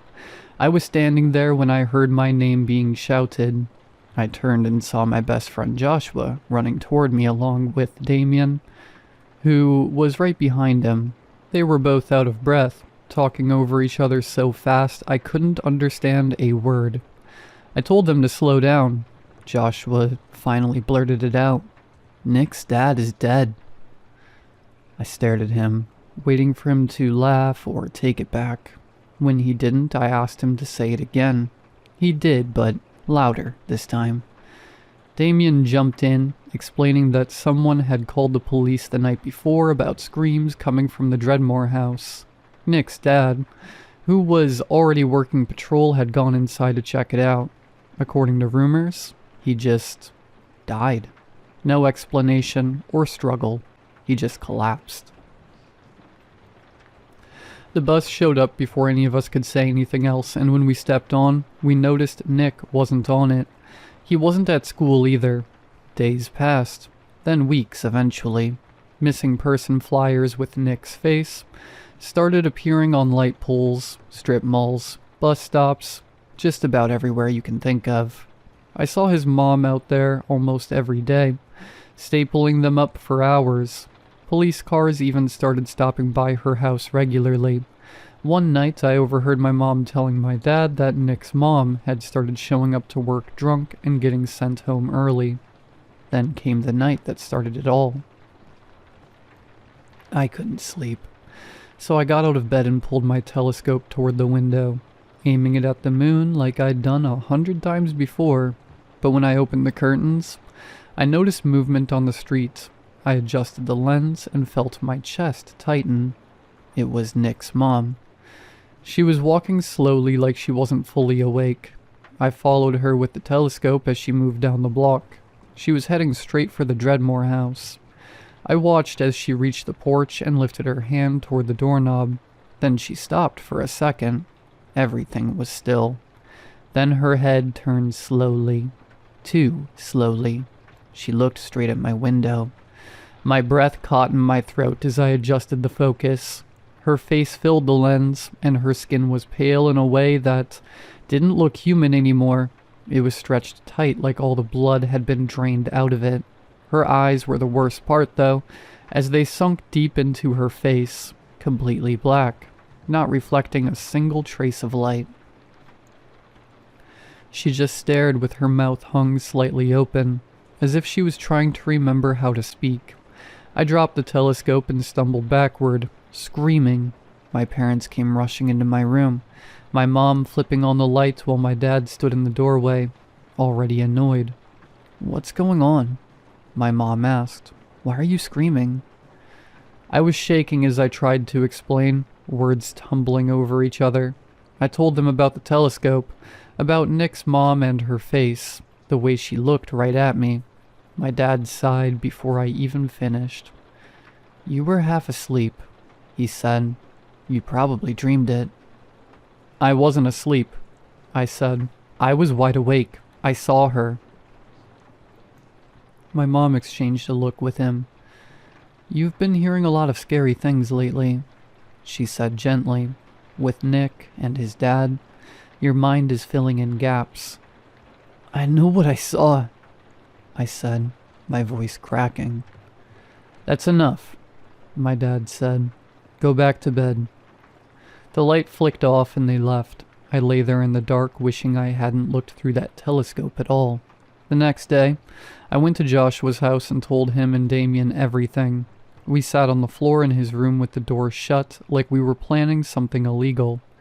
Damien laughed after I finished explaining. "So you're saying she turned into a ghost now?" he said. "Come on." "She didn't look normal," I said. "I'm telling you, something's wrong." Joshua didn't laugh. He just sat there, quiet, staring at the carpet. He knew me too well to think I'd make something like that up. Damien rolled his eyes and suggested we should go and investigate ourselves. "No," Joshua and I said at the same time. Later that day, we went outside to walk the neighborhood and saw police cars parked in front of Nick's mom's house. Damien asked one of the officers what was going on, but the cop brushed him off. As we walked away, we heard another officer say, "Her coworkers say she didn't show up this morning." I stopped walking. My heart pounded as I turned to them. "I told you," I said quietly. We ran back to Joshua's house and talked it over. If she went to the Dreadmore house, and Nick was missing too, then maybe that's where he is. "We should tell our parents," Damien said. So we did. They asked a lot of questions, but none of them sounded worried, just confused or annoyed. My parents were more upset that I'd been awake late than anything else. Later that night, lying awake in Joshua's room, I finally said what I'd been thinking all day. "No one's going to help," I said. "If Nick's still alive, he needs us." Joshua sat up in his sleeping bag. "You're talking about going inside that house." "I know," I said. "I don't want to, but we can't just do nothing." Damien didn't say anything at first. He stared at the wall, jaw clenched. Then he nodded. Joshua looked at him, then at me. "Let's do it," they both said. And that was the moment I would soon regret. After Joshua's parents finally fell asleep, we quietly got dressed, grabbed our flashlights and climbed out his bedroom window. We dropped into the bushes below, branches snapping and scratching at our arms as we landed. None of us laughed, none of us spoke. We moved quickly, cutting through backyards and hopping fences until we reached Wicked Lane. The Dreadmore house waited at the end of the street. We approached the house and stood there for a moment, staring at it. The house looked bigger than usual, like it was leaning forward, watching us. "Maybe this wasn't the best idea," Damien whispered. "We should head back." Before I could answer, Joshua shook his head. "No," he said. "We're going inside. We're finding Nick and his mom." But what if they're dead? Damien asked. Joshua swallowed. Then at least we'll know, he said, and we'll tell the police where to find them. He stepped onto the porch. We followed. The front door was already slightly open, so Joshua pushed it and it creaked open. We were greeted with darkness until we turned on our flashlights and stepped into a living room frozen in time with old furniture from the 50s or 60s. Thick dust coating everything, cobwebs hanging in the corners. My light drifted upward and stopped on a large portrait above the fireplace. In the painting was a family of 5. A mother, a father, and 3 children. Something about their eyes made my skin crawl because as I looked closely, I realized they didn't look painted. They looked aware. This has to be the Dreadmores, I said. Joshua nodded. You remember the story, right? I asked him to tell it again. He said, the family moved in decades ago after making a deal that was too good to be true. The real estate agent promised them the house for almost nothing. For weeks, everything seemed fine until the youngest daughter, Rebecca, started talking about the red door. Upstairs, at the end of a long hallway, was a single door painted red. No one could open it. The agent claimed it was just a storage space, but whispers came from behind it along with loud sounds of scratching. Soon, the family started seeing things and hearing voices. Eventually, paranoia set in. Then one night, they left everything behind and vanished. Joshua finished the story just as something shuffled above us. We froze. Slowly, we moved towards the staircase. Every step creaked under our weight. When we reached the top, we turned to our left and there it was. The red door. Nick and his mom have to be behind that door, Damien whispered. None of us answered. We just slowly moved down the hallway with every step carrying an impending sense of doom. But we abruptly stopped as we started to smell smoke. I looked over the railing only to see the entire downstairs on fire. Flames climbed the walls, roaring upward. Panic took over as we ran from door to door, yanking handles, screaming for help, but none of them would open. The fire crawled up the stairs. Then, to our surprise, the red door creaked open. We didn't hesitate to sprint towards it. Joshua ran through. Damien followed. I was right behind them when the door slammed shut so hard in my face that my ears rang. When the ringing stopped, I turned around. The fire was gone. The house was filled with silence. I rushed to the railing. The downstairs was untouched. No flames, no smoke, no heat. Just darkness. Joshua and Damien were gone. I ran to the red door and yanked the knob. I pounded on it until my hands swelled, until my throat was raw from screaming eventually. All I could do was sit there and cry. The police would search the Dreadmore house from top to bottom after I told them everything. They said they never found a red door. They questioned me for hours, going over the same details again and again, trying to make sense of something they couldn't explain and something I couldn't prove. Months passed. Life kept moving, even though I felt stuck. Sometimes, late at night, I feel the urge to set up my telescope and aim it at the house. I tell myself it's a bad idea, that my imagination is looking for patterns that aren't there, but every time I look, I swear I see the same thing. 2 small figures standing in the window on the far left side of the house, watching me. So if you take anything from this story, whatever you do, never go inside anywhere you have no business being.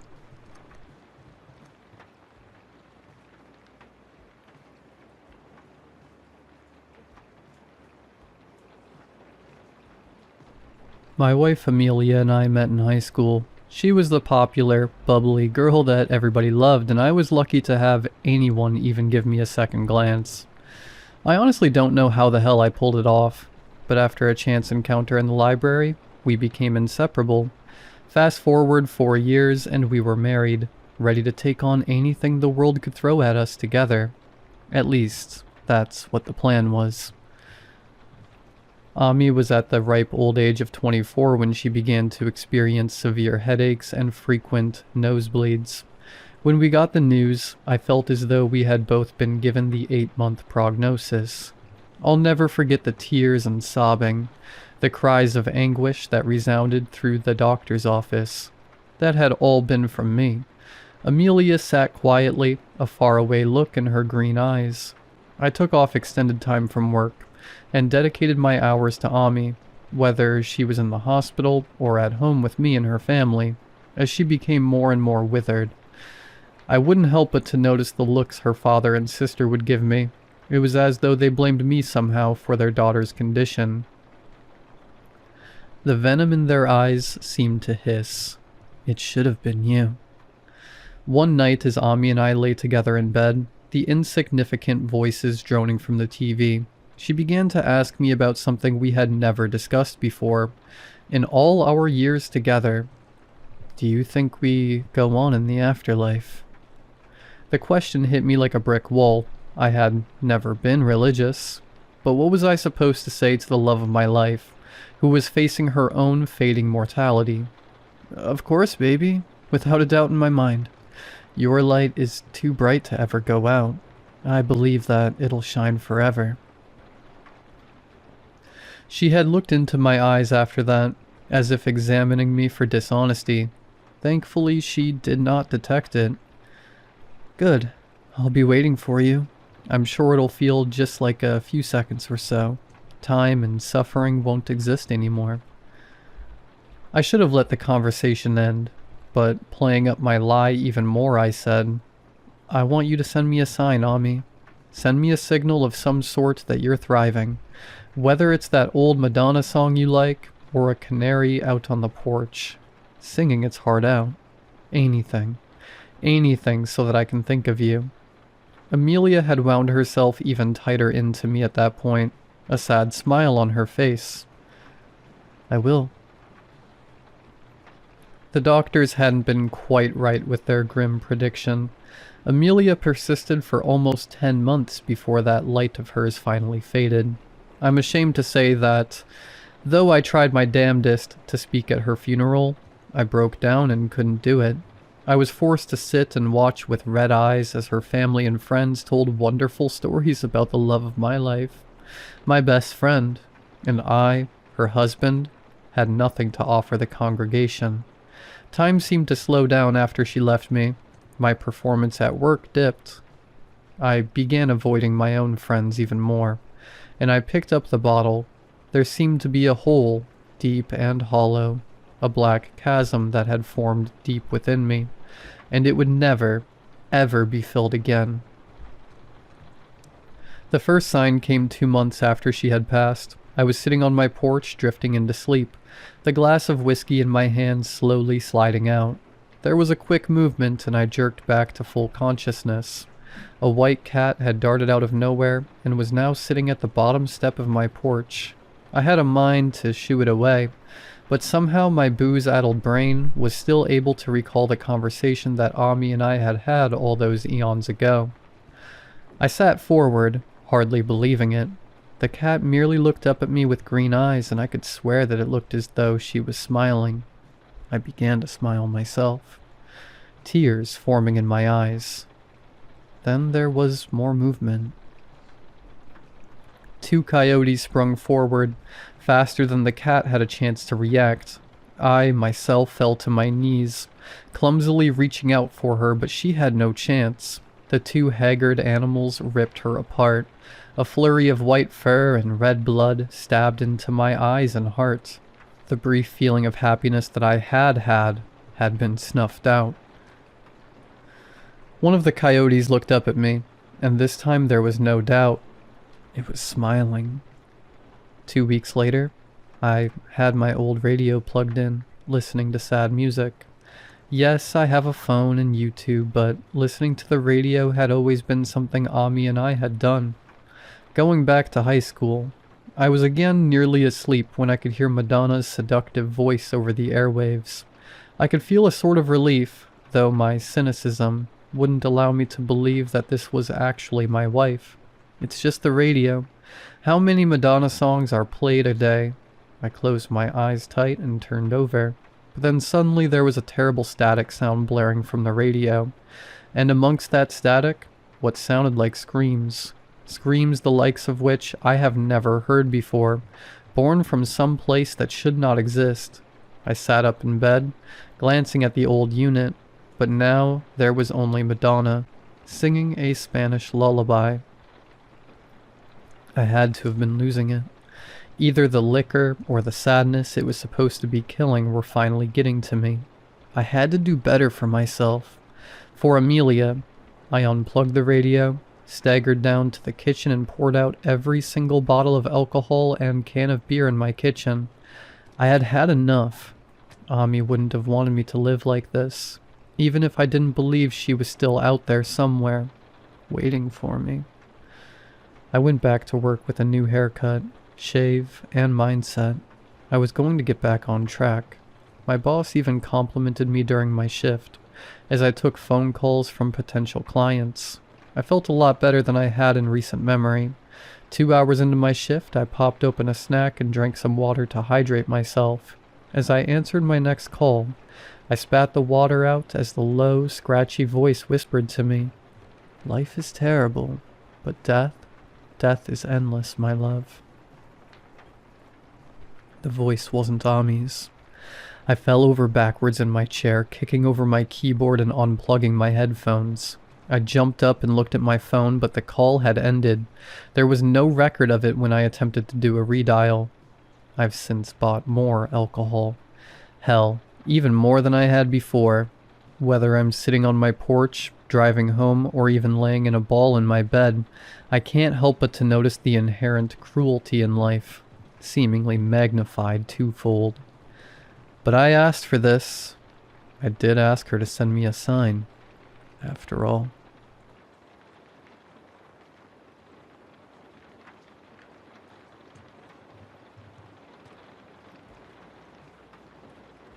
I grew up in a house tucked into the woods not far from Seattle, close enough to a main road that you could still hear the world if you listened, but far enough that the trees felt like they were alive and watching. It was quiet in a way that didn't feel empty, just watchful. Our house sat there with the forest pressing in around it, like it had been placed in the middle of something older. I lived there with my dad, my mom, and my older brother. We had 3 dogs, Blue, Daisy, and Pete, so the house was never really still. There was always movement, always noise, something grounding you in the fact that you weren't alone. At least, that is how it was at first. I was young, around 5 when everything started. At that age, I didn't know anything about ghosts or the paranormal or anything like that. There wasn't some idea planted in my head that made me expect things to happen. Whatever I experienced it without context, just as something real. And for a while, it was small things. Little moments that didn't make sense but were easy to brush off. A quick tug at the back of my shirt when no one was there. Movement in the corner of my eye that disappeared the second I tried to focus on it. The kind of things you notice for a second, then forget, until they start happening again and again. At the time, none of it had a name. It was just something. Then my mom passed away. After that, the house didn't feel the same. Not in a way I could explain back then, but something shifted. The quiet felt heavier, the nights felt longer, and the small things stopped being small. It seemed worse at night. Everything didn't all at once, not in some dramatic way, but enough that I began to notice a pattern. The house would settle into silence, the kind that fills your ears when everything else is gone. My room was always the center of it. That was where it felt the strongest. One night, I woke up to the sound of footsteps. They were slow, deliberate, coming from the left side of my bed. Not in the hallway, not somewhere distant, but inside the room with me. I didn't move. I didn't even breathe right. I just pulled the blanket over my head and stayed there, trying to disappear under it, using it as a false sense of protection. Then it happened. A roar, loud and sudden, right in my ear. close enough that it felt like whatever made it was right next to my face. I didn't think, I just ran. I bolted out of my room, down the hallway and straight into my brother's room. I didn't even knock, just burst in and climbed into his bed. I remember being terrified of looking back into the hallway, especially at his open doorway when the lights were off. It always felt like something could be standing there if I looked too long. After that, it didn't stop. Some nights when I was under the covers, I would feel the end of my bed move. Not slightly, not like something settling, but like weight pressing down, then lifting, like something was sitting there or bouncing lightly. I never checked, I never looked. I stayed still and waited for it to stop. During the day, things were quieter, but not gone. I would hear voices sometimes, coming from behind closed doors when no one else was home. Not loud, not clear enough to understand, but enough to know they were there. Other times I would catch movement where there wouldn't be any. Something shifting just out of sight. And then there were the dreams. They didn't feel like normal dreams. They felt close, like they were happening just on the other side of being awake. Sometimes I would see glowing red eyes at the end of the hallway, staring back at me before I woke up. Other times, things would look normal at first and then something would be wrong. One time I woke up and walked into the living room. From there I could see straight into the kitchen. My mom was there standing at the stove, cooking like nothing had ever happened. I remember walking closer, not questioning it, just accepting it. Then I looked outside. Pete was in the yard, but he wasn't right. His body looked wrong, stretched and uneven, like something had tried to shape him and didn't get it quite right. He turned and looked at me. That's when I woke up. Even outside, it didn't fully go away. There were times I would look out toward the edge of the forest and see figures standing there, just far enough that I couldn't make out details. Sometimes they looked like people, sometimes they would wave. I never waved back. And then there was the one time that almost went further. There were people over that day, my brother's friends. Everyone was outside, talking, messing around, not really paying attention. I wandered off without anyone noticing, moving toward the tree line like I had done before. That's when I heard it, a voice calling my name. It sounded exactly like my dad's girlfriend, familiar, clear, and close enough that I didn't question it. It came from the woods just beyond where the trees started, calling again and again, steady, patient. I started walking toward it, closer to the trees, closer to the voice, and I probably would have kept going if something hadn't interrupted it. I heard a dirt bike getting louder, cutting through everything else. One of my brother's friends came up fast, stopped, and pulled me onto the back before I could go any further.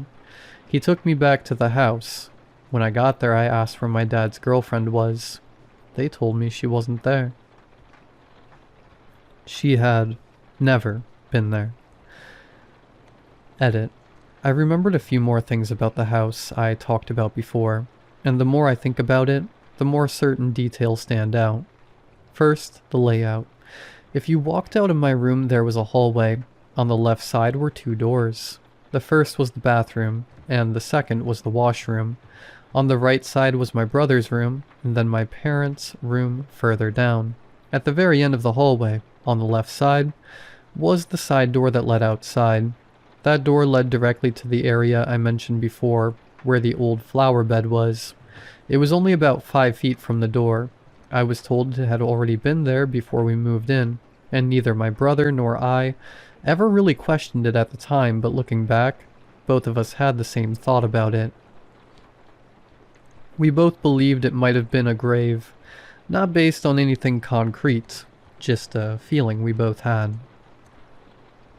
Another thing I realize is that I don't remember ever seeing any of our dogs near that flower bed.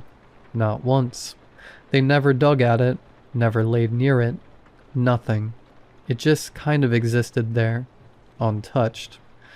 There was also the staircase my dad had uncovered on that same side of the house. It was made of what looked like old stone or cobble, leading down toward the backyard since the front of the house was elevated. I never thought much of it at the time, but now it feels strange that something like that was just buried there. When I think about everything together, the layout, the side door, the flower bed, the staircase, and the fact that most of the things I experienced happened around my room in that hallway, it all feels a lot more connected than I realized as a kid. I'm still trying to piece together what was actually happening, versus what I might have just imagined at that age. But the details don't feel random anymore.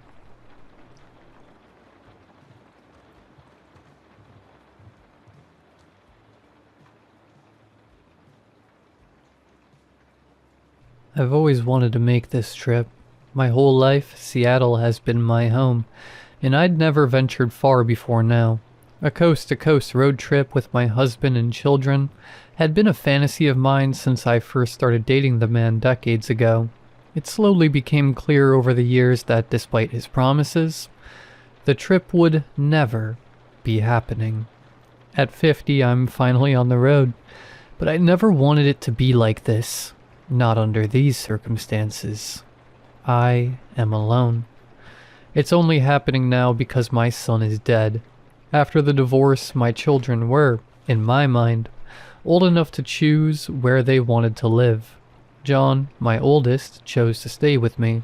My daughter, Bree, went with my ex-husband. I tried my best to maintain a relationship with her, but she never seemed interested. God only knows what my ex was telling her about me. Growing up, John was my world. I seldom dated after leaving his father. I just never had the time, as I worked 2 or 3 jobs while raising him. It was worth it though. John knew about my dream trip. He brought it up several times along his journey to becoming a man. "You'll get your trip one day, Ma," he'd said, "even if I have to take you myself." His funeral was the worst day of my life. My ex-husband and daughter were there, and a piece of me hoped I would have at least some support from them. But it wasn't to be. The glare my ex gave me said everything, even though he didn't speak the words. "It's all your fault." I couldn't even bring myself to speak at the podium after that. My daughter gave a eulogy instead. Through sobs, she lamented her rocky relationship with John, and how much she regretted her role in them not being close. She even went as far as to tell everyone that he had been her inspiration to becoming a paramedic. John had never married, so I suppose it shouldn't have come as a surprise that he had appointed me the executor of his estate. It was then I learned he had listed me as the beneficiary of a $1 million life insurance policy. I didn't give a crap about the money, or really much of anything. I spent a lot of time watching videos of my son on my phone. Every time I pressed play, I wished the house fire hadn't destroyed the old tapes from when our family was together. I would have given anything to see those again. It was at this low point I knew it was time for that road trip. It started off normally enough. I made the usual tourist stops, as well as many off the beaten path, discovered through years of research. It wasn't until the Midwest that the problem started. I won't name the state, just in case. I had been driving long enough to not remember what time I had started that day. The sun had long since set when my low fuel warning pinged from the dashboard. The timing was perfect, as I could barely keep my eyes open. I pulled off at the first exit I saw that listed a gas station, and slowly followed an empty road for miles towards a promised town. Johnstown. Seeing the name made my spine shiver, but a glance at the gas gauge decided the matter for me. After several uncomfortable miles, the lights of a gas station appeared along the main road into town. As I pulled up to the pump, I noticed the absence of a credit card reader. Well, I did not want to enter the small building before me as a woman alone at night. The .32 Tomcat pistol in my purse gave me enough nerve to go inside to buy fuel. Though outdated, the inside was surprisingly well maintained. I went straight up to the counter, where a young man in a camo hat stood, looking thoroughly uninterested. "Hi," I said, forcing a smile. "Can I get some gas on the pump out there?" The man stared at me without a word. Though I held my smile, I felt the hairs on my neck standing up. I could have sworn the lights inside dimmed slightly when he began pushing buttons on the register. "How much?" he asked in a monotone voice. "50, I said, sliding cash onto the counter. "Keep what's left, if there is any." Without breaking his gaze to so much as glance at the bill, the man slowly reached for it. For a moment, the image of him snatching my arm and pulling me over the counter flashed across my mind, but he simply opened the drawer and placed the bill inside. "Anything else?" "No, sir, that's it. Thank you," I said before speed walking back to my car. Though I kept my head down, I could feel his eyes on me as I pumped. I considered making a break for the highway, but my eyelids began to flutter once more once back inside my car. I could see the town ahead, and decided it wouldn't hurt to at least see if the motel seemed safe. As I made my way down the main street, every building was dark, except for the motel. It was an unassuming rectangular building with 2 floors. Most of the windows were dark, but the few rooms with lights on were somewhat reassuring.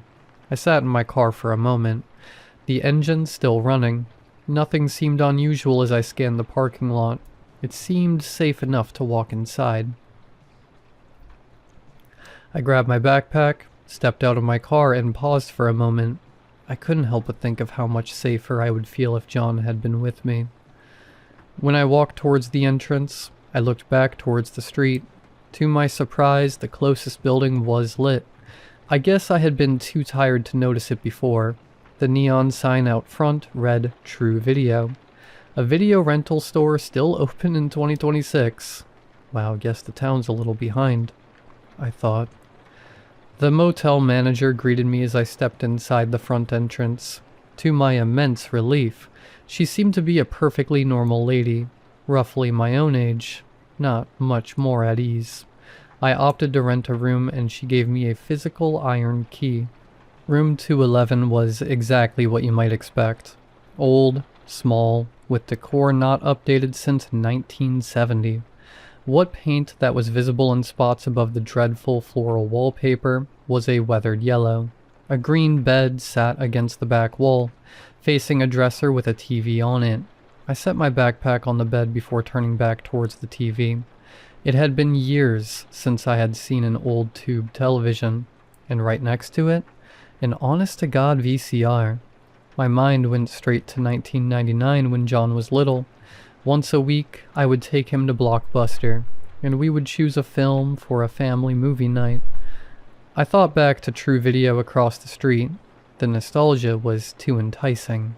I made my way out into the cool air night.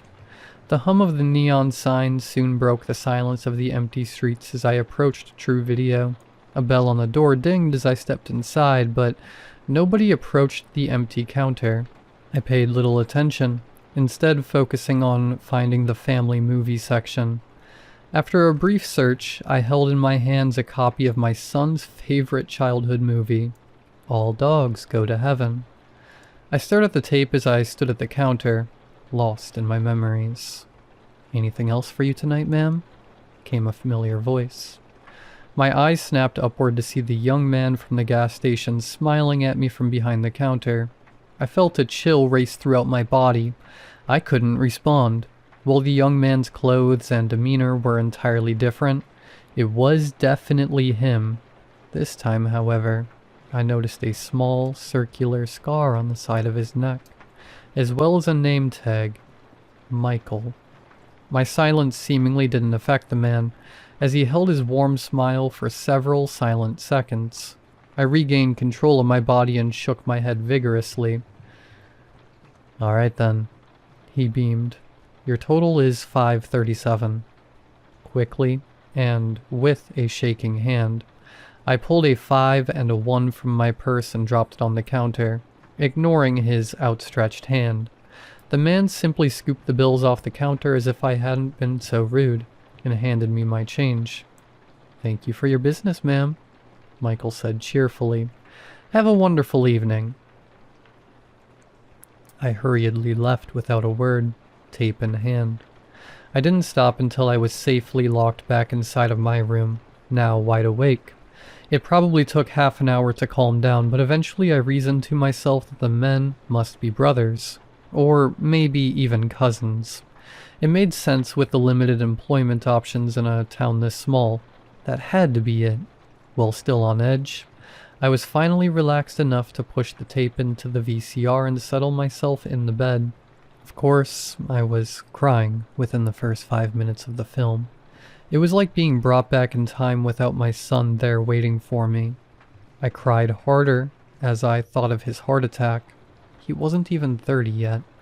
The coroner said it had been quick, but John had still died alone in the dark. An hour into the film, I had run out of tears. In a way, the brutal experience had made me feel closer to my baby boy. It had been worth it. I closed my eyes, ready to drift off as the movie played in the background, when I heard it. Static. I guess that's why we got away from tapes, I thought. But before I could even open my eyes, I heard my ex-husband's voice from the TV speakers. "He's beautiful. Good job, Grace." I'd know that moment anywhere. Sure enough, when my eyes snapped to the TV, there was the home video my husband had taken when John was born. The image of me holding our son in my hospital bed came into focus. Every fuzzy pixel matched the old tapes I'd lost in the fire.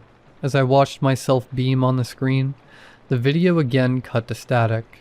After a moment came a video shot of the day we first brought John home. My ex gave a tour of the house on camera, proudly showing off the nursery we had built and decorated together. The screen cut again. My cheeks were soaked in tears. I was entirely transfixed. It hadn't even entered my mind how impossible this was. John's first Christmas. My dearly departed parents beamed as John happily beat the hellfire out of the toy they had gifted him. I saw the pride and joy on my own face. The video ended just as I remembered it, with John crapping himself loudly in his high chair. My parents' laughter was broken by another wall of static. John's first birthday played next.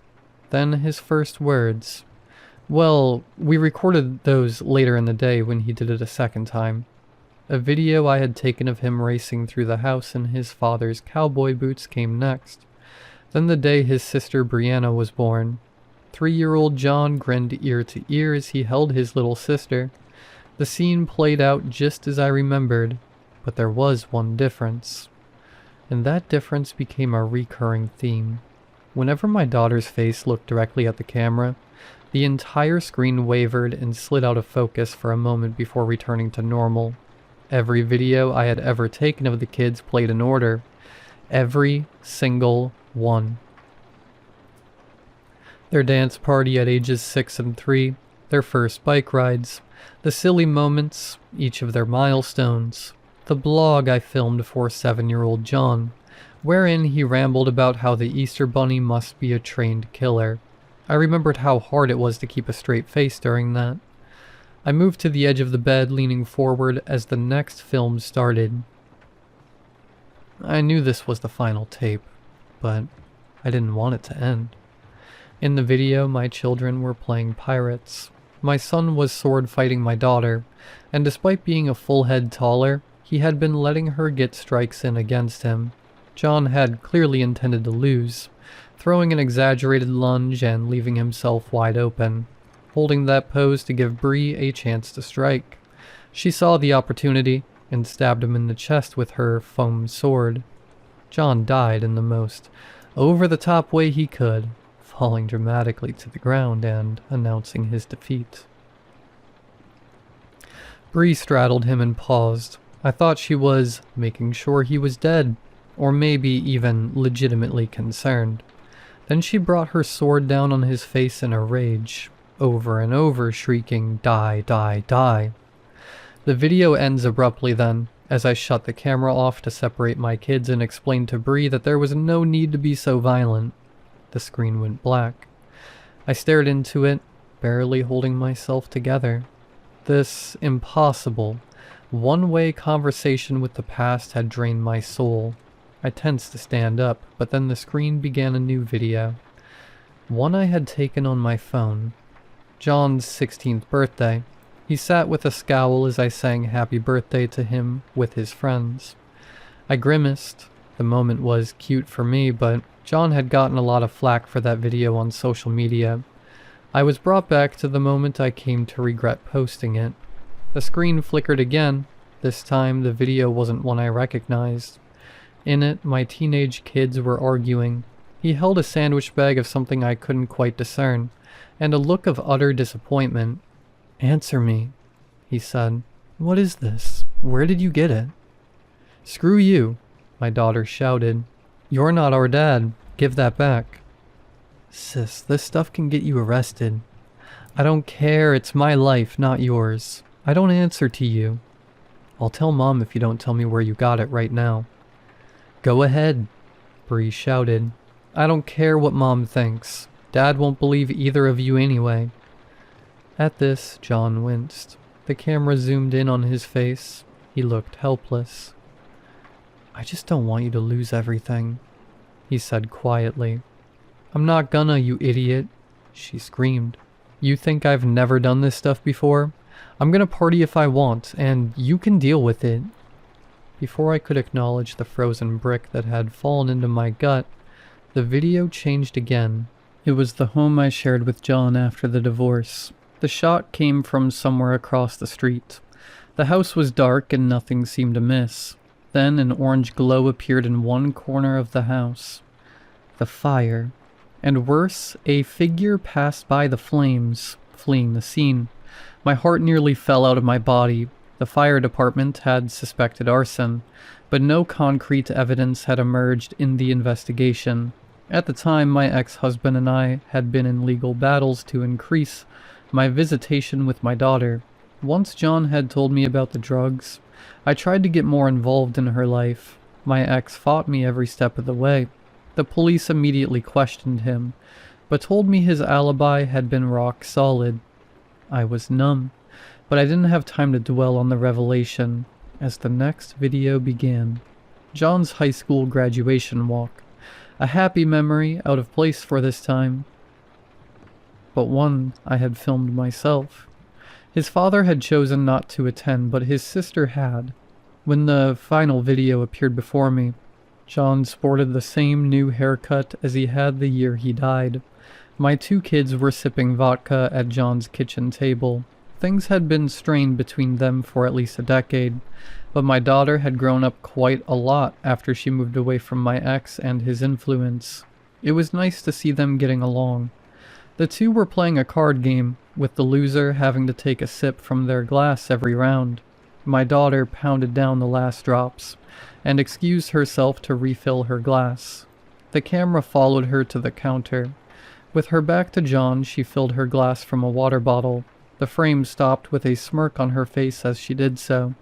I assumed she was proud of cheating in their contest. The screen glitched again, and there was John. My son was sprawled on the floor, drooling over himself and giggling profusely. "Hey, sis," he slurred from the floor. "I'm so glad you came over. I missed drinking with you." My daughter's face wavered on the screen again. "No, thank you, bro," she said, slowly reaching into her bag, before kneeling down beside her big brother. "You've done your part perfectly." "Part?" he said. "Oh, am I an actor now?" The camera suddenly shifted to my daughter's point of view. "Sure," she said, glancing down at the syringe in her hand. A real A-lister. John grinned, his head flopping onto his shoulder. "I'd like to thank the Academy for..." he started, but the alcohol had taken its toll. My heart thundered as I watched Bree take the cap off the syringe. "I've got you, bro," she said soothingly. "Just sleep." I watched helplessly as whatever she gave him took effect.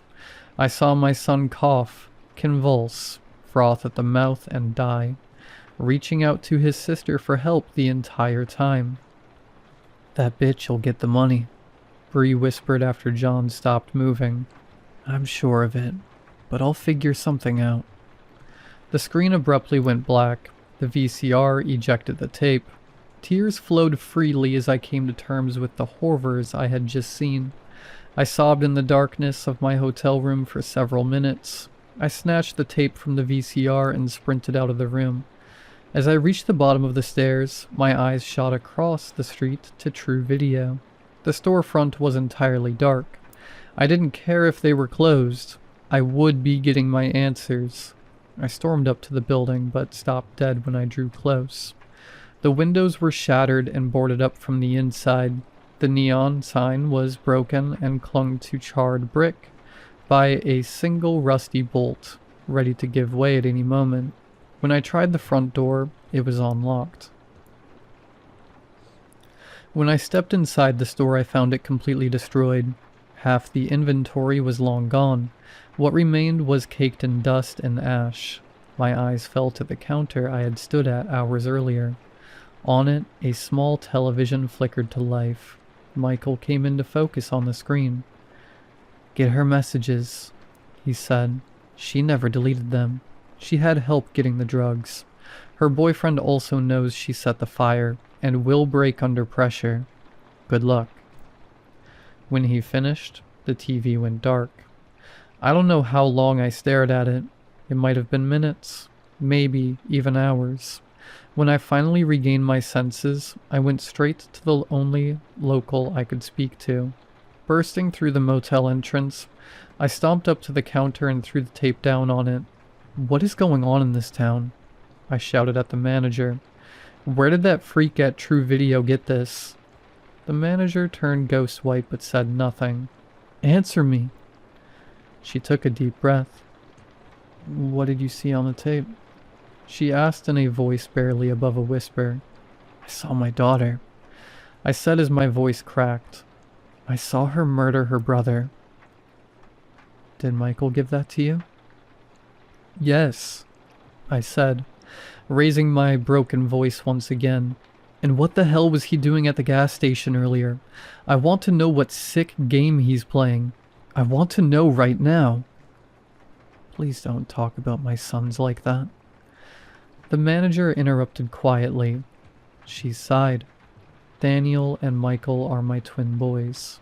She said, Daniel works at the gas station, and Michael worked at True Video. He was killed in a robbery 2 years ago. He was shot in the throat before they burned the store down. She paused for a moment. I recognized her pain. One grieving mother to another. They caught the killers, thanks to the security cameras. But last year, another traveler said he rented a video from that store. He said it showed the murder of his sister. She looked at me. The tape will be blank now, she said. But Michael was never one to lie. Please leave. Get justice for your son. And with that, she turned her back to me. No amount of screaming made her turn around again. So I went home. Drove all through the night and all day until I made it home. I found the information I needed. I got the man to talk. The guilt-ridden coward fessed up quick. My daughter was arrested and charged with John's murder.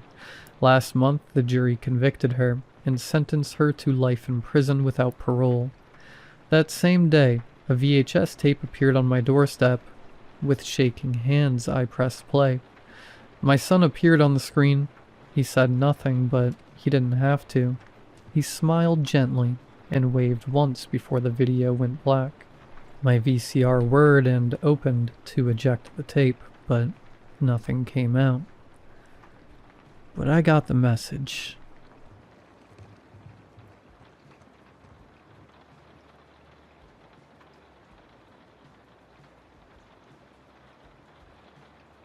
We met on Craigslist of all places. It might seem like a strange way to meet a new friend, but my band was looking for a singer, and that's where he found us.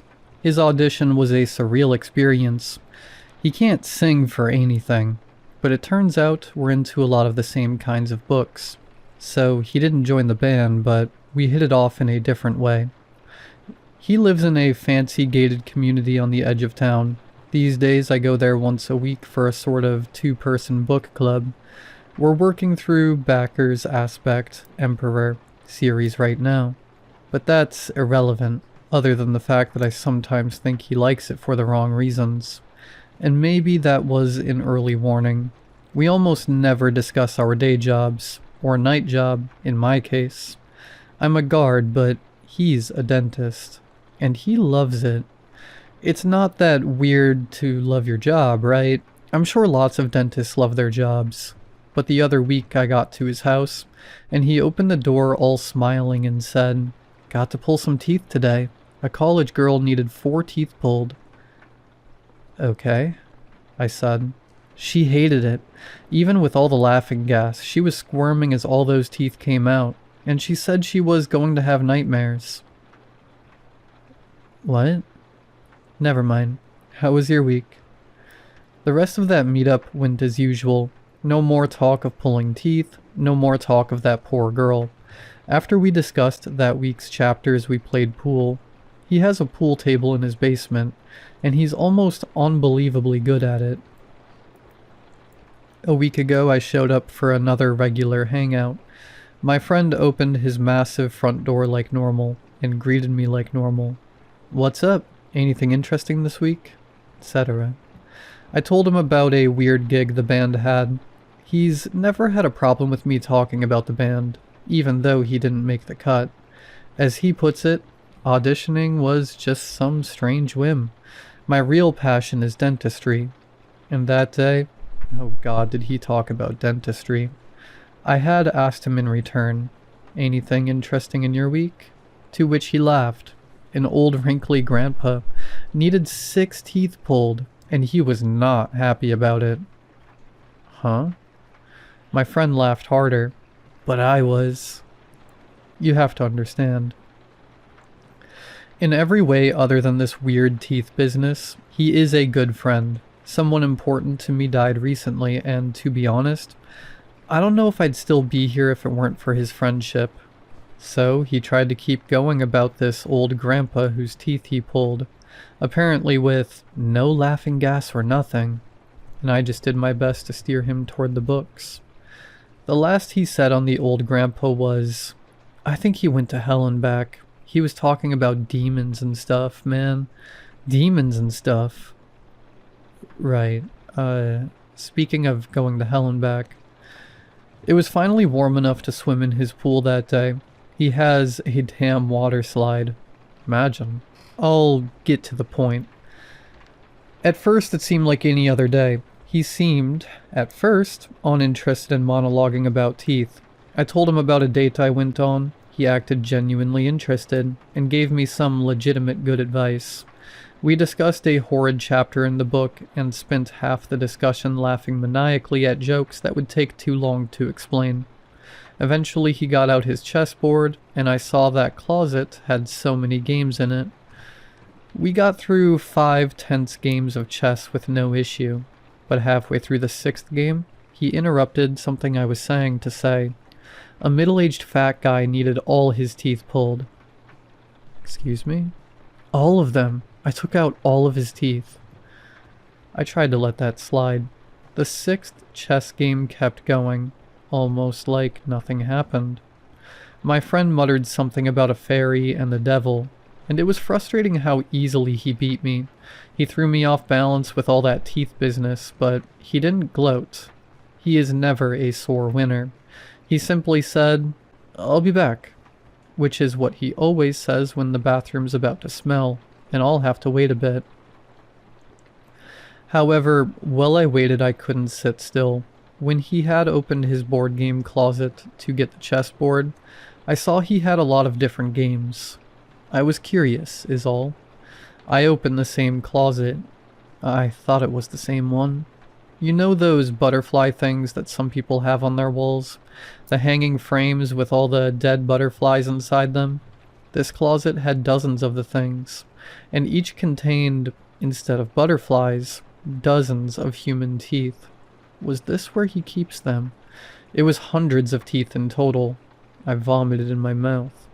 Then I heard the toilet flush, so I closed that horrible closet, everything as I left it, and went back to sit at the chessboard. My friend came back into the room and said, "Oh, I forgot to mention, a date's coming to pick me up tonight, so I'll need you to leave a little early." "Oh, really? Nice. Alright. When?" I was having trouble acting normal. He frowned. "You know what? Now. Now is good." He walked me out. Bye," I said. "See you next week. How many chapters?" "Yeah, bye," he said, almost uninterested. The door closed and I was outside in the dark, alone. Does he know I saw it? What did I see? Who is he? God, I can't sleep.